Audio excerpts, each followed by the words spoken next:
Ils visitent rarement l'Amérique du Nord. Et quand ils sont ici, souvent, ils se font rares. Ce soir, nous avons le grand plaisir de recevoir M. Bougalagaja Ruzamuka Tchanga Tchanga. Il est membre du conseil d'administration du CEPAC. Il est délégué provincial 8e CEPAC Congo-Ouest. Responsable de la 8e CEPAC Bandal Kinshasa. Vice-président du conseil d'administration du bureau de coordination des projets BICOP CEPAC. Membre de l'Assemblée générale des studios Sango Malamu, ministère évangélique par les médias. Je m'appelle William Mouyoukou. Bienvenue à Afrique Canada TV et Ouvira Online.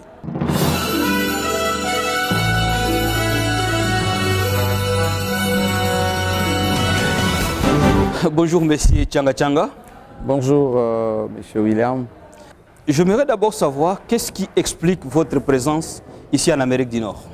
Bon, je suis en Amérique du Nord pour, je pourrais dire 3 raisons.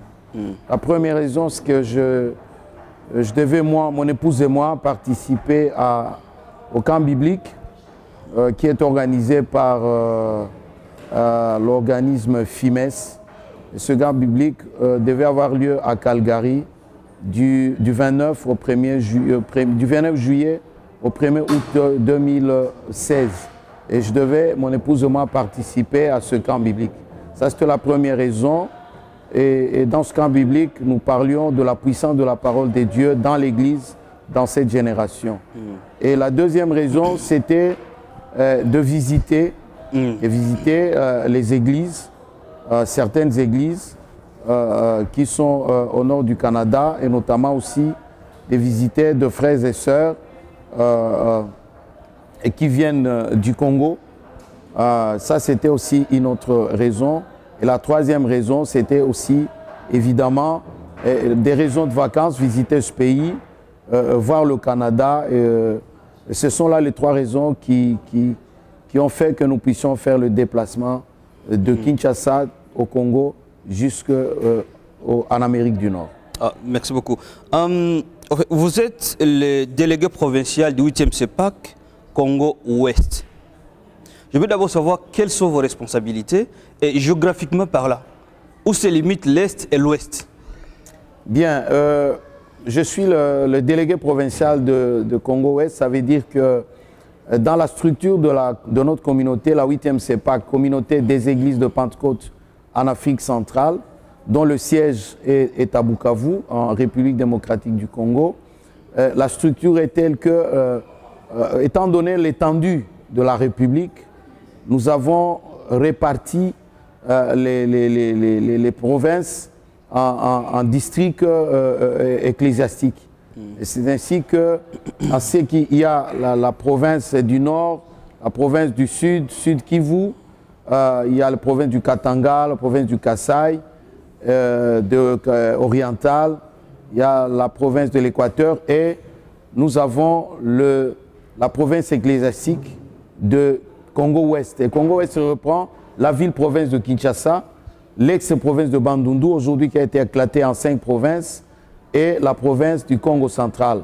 Donc toute la partie ouest du Congo, à l'exception de la province de l'Équateur, constitue ce que nous appelons la province du Congo-Ouest, dont je suis le responsable, donc le délégué régional. Je vais d'abord dire à nos téléspectateurs que nous sommes à Montréal et nous sommes présentement dans l'église Faveur de Dieu où M.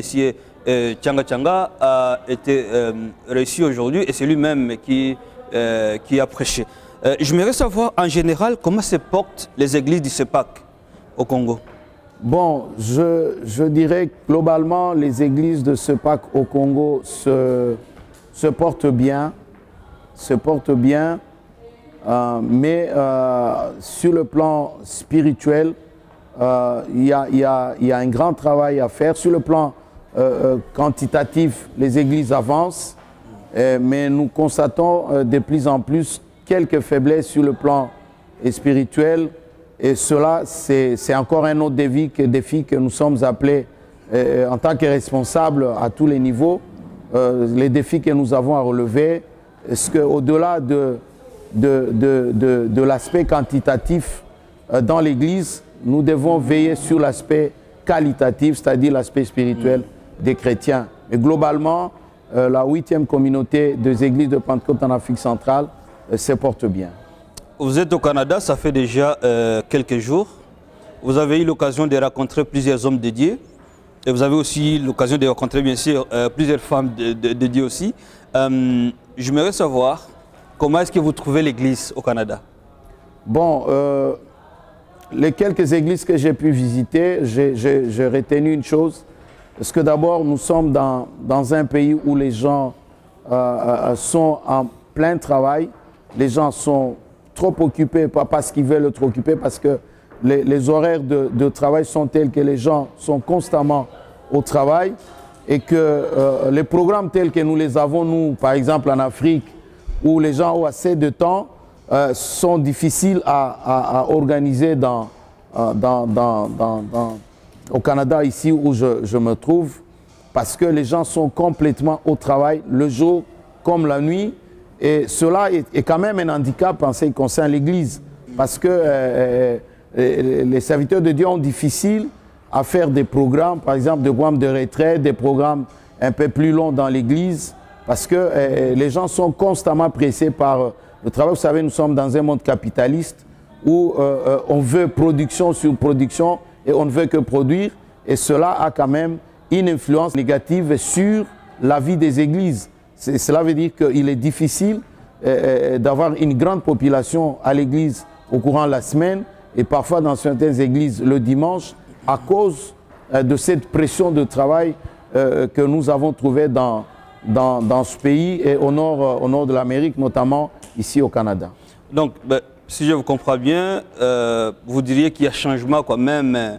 Nous qui sommes venus du pays, quand nous arrivons ici, donc nous adoptons la mentalité d'ici, donc on change d'une manière ou d'une autre à cause du milieu où nous vivons. Oui, ça m'a surpris quand même de constater que très peu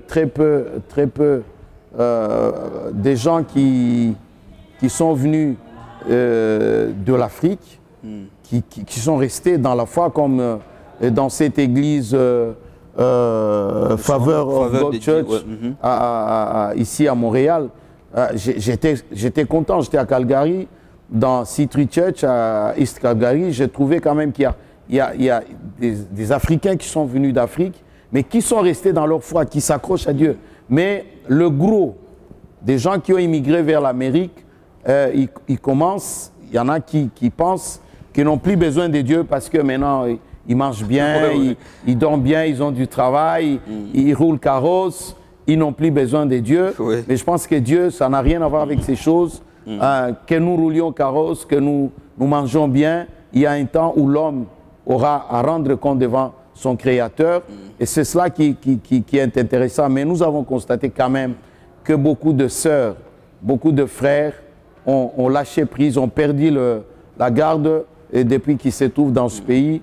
Et les rapports que j'ai eu de certains pasteurs, il est difficile de voir certains qui hier étaient chrétiens chez nous et qui sont arrivés ici et qui ont complètement abandonné les bancs des églises. Au Congo, l'Église est en partenariat ou collabore beaucoup avec les églises ou d'autres communautés européennes. N'avez-vous jamais pensé à faire la même chose avec l'Amérique du Nord? En ce qui concerne nos relations avec les églises en Amérique, par exemple, la situation est presque comme dans nos États. Nous avons été colonisés, tout ce que nous devions faire, nous devions dépendre de la colonie. Et nous qui venons des églises suédoises, pendant presque 80 ans, nous ne dépendions que de l'église suédoise. Nous ne pouvons rien faire en dehors de l'église suédoise. Et je crois avec l'évolution du temps, l'église suédoise s'est progressivement retirée, tout en étant en collaboration avec nous. Et il a été décidé que nos églises, au niveau même des provinces, au niveau même de l'église locale, peuvent prendre contact avec des partenaires extérieurs. Et je pense que la tournée que je viens de faire, elle est la première. Je n'ai pas encore beaucoup de contacts. Je pense que peut-être la semaine prochaine, j'aurai d'autres contacts. Mais je crois qu'il est temps que nous puissions nouer des relations avec les églises de l'Amérique du Nord. Mais dans ces relations aussi, nous veillons sur la seule grande chose sur laquelle nous devons veiller, c'est la doctrine. Parce qu'il ne suffit pas d'être en contact avec des églises. Il faut veiller à ce que vous n'entrez pas avec en contact avec des églises qui ont des doctrines différentes de la vôtre. Si nous avons la même doctrine, nous allons aller ensemble.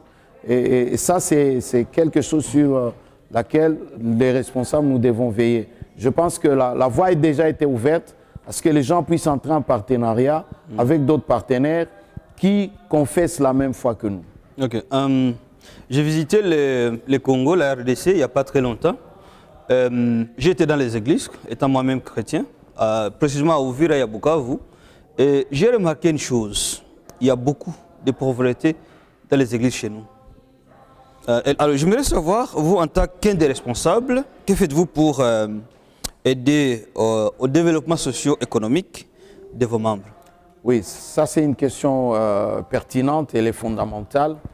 Vous savez, l'Église est parfois le reflet sur le plan économique de la situation économique des États. Quand vous êtes dans un État faible, un État économiquement faible, cela a la répercussion sur l'Église, étant donné que ce sont les membres des églises qui sont les grands contributeurs dans les églises. Alors, en ce qui nous concerne, nous avons dépendu depuis longtemps des aides et des projets qui venaient de l'extérieur, de l'église mère. Et maintenant, nous avons décidé, et les églises ont commencé à faire des projets purement internes pour essayer de voir comment aider les membres des églises à sortir tant soit peu de la pauvreté. Parce qu'il faut dire qu'il y a beaucoup de membres qui émergent des finances de l'église, qui dépendent des finances de l'église, qui attendent l'aide des finances de l'église. Et l'église ne peut pas les abandonner. Mais tout aussi, l'église ne peut pas continuer à arrêter d'autres projets pour ne fût-ce que passer son temps avec des nécessités. Alors, on réfléchit à monter quelques micro-projets dans nos églises pour essayer de relever un peu les niveaux des membres. Et ça, c'est parmi le travail que nous avons déjà commencé en ce qui nous concerne. Et dans beaucoup d'autres églises dans notre communauté, il y a des églises qui ont commencé les travaux des champs, il y a des églises qui ont des boulangeries, il y a des églises qui sont en train de réfléchir chaque jour pour voir comment trouver des moyens d'autofinancement pour faire face à la situation de pauvreté qui est criante dans nos églises. En dehors de l'église, faites-vous autre chose? Bien, en dehors de l'église, oui. Je suis sous-directeur dans une grande entreprise dans notre pays que nous appelons CEP Congo. C'est une société qui s'occupe de la mise en place des produits pétroliers, donc du transport, de stockage, magasinage de produits pétroliers, de la distribution des produits pétroliers dans notre pays, sur toute l'étendue de la République démocratique du Congo. Et actuellement, je suis en charge des risques dans cette entreprise.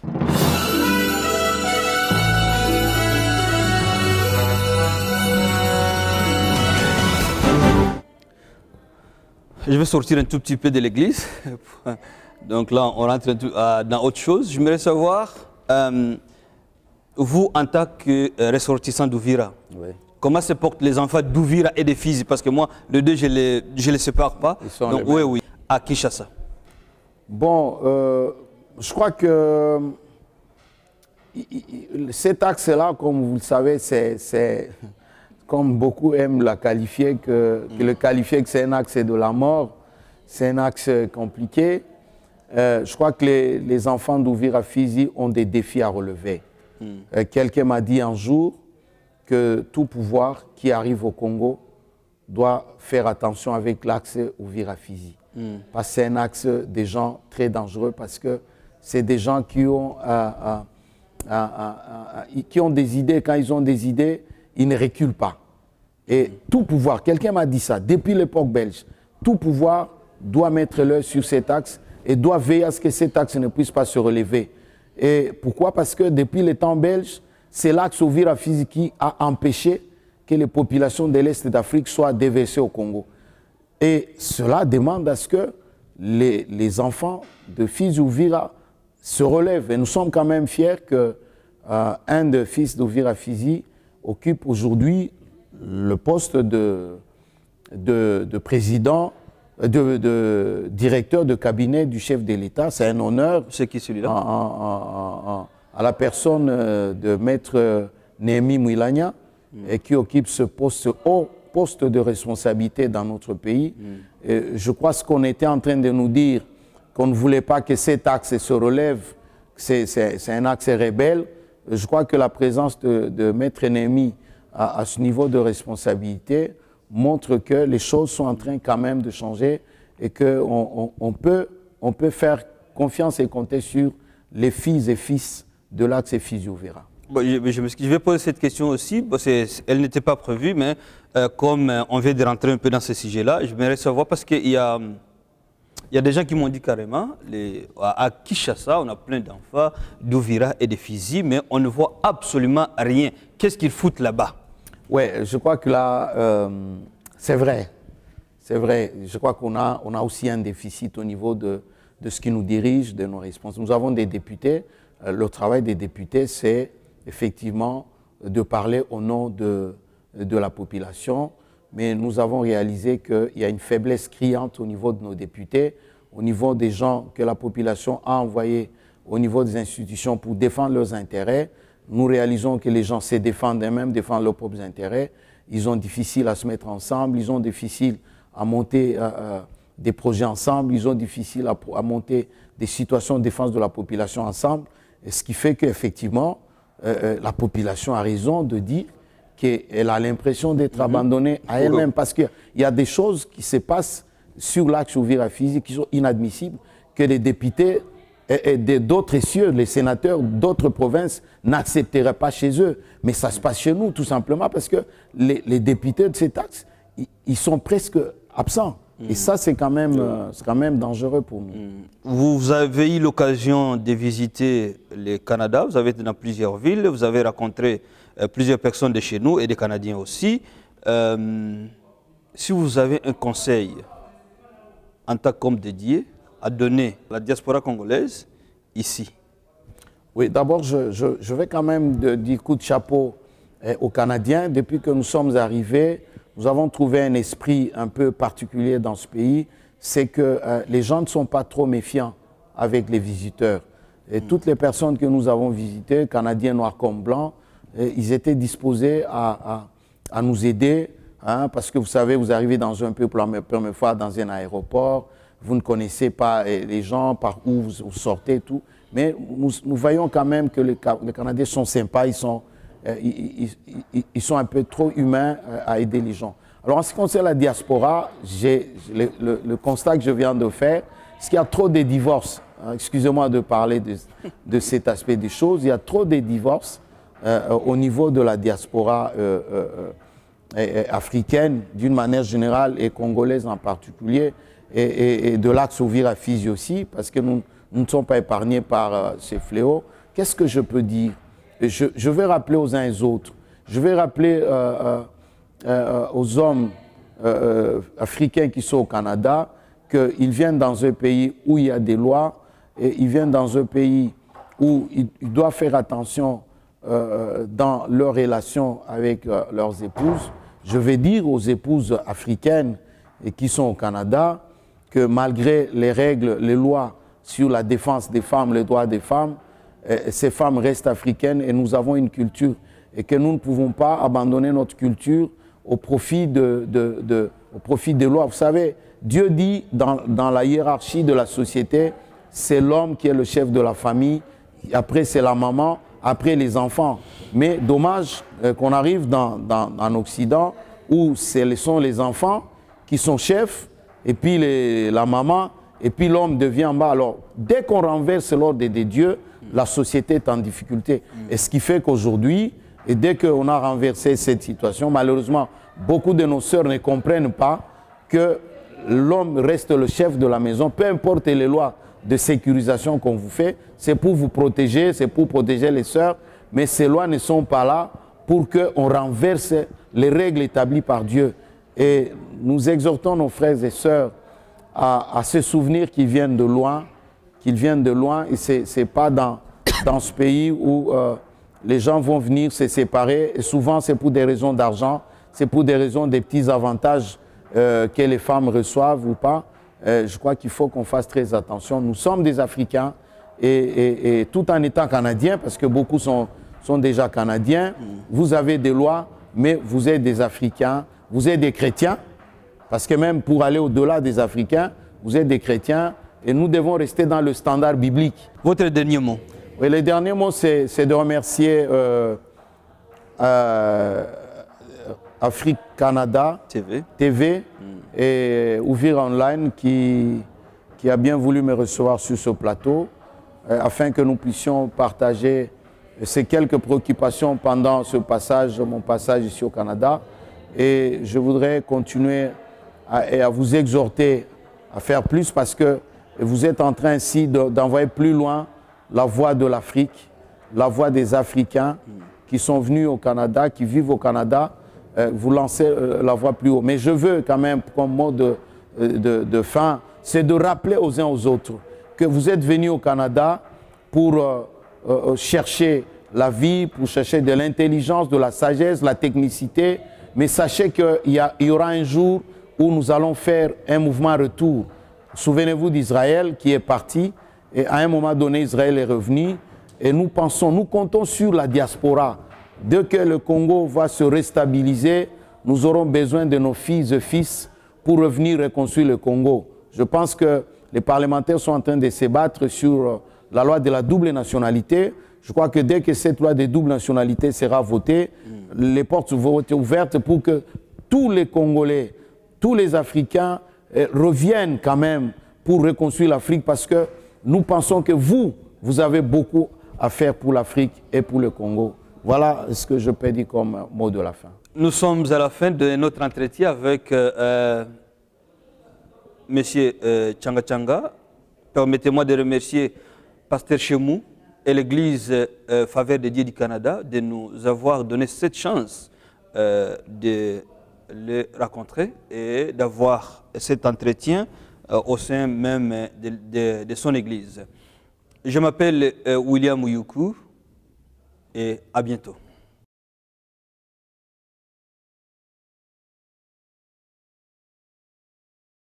Clôture, oui, clôture quoi ça pour l'église. Mais ça va aller. Ça va aller. Bon. Ok. Merci beaucoup. Oui, ça me fait grand plaisir. Allez. Merci. Merci.